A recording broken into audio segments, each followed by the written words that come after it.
Hi friends, I want to show you my new Truper Fiberglass telescopic paint roller extension pole. It goes all the way from 6 here to 12 feet over there.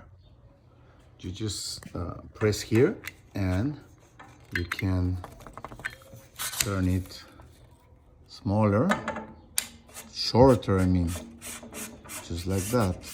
So you can have it like this is 6 feet, and as I show you, 12 feet. We're gonna use it to paint this wall, all of these walls, and I'm going to show you later on in the video how we do it.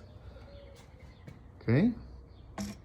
It has this standard thread, the standard thread for placing any kind of painter's rollers and brushes or accessories, whatever you can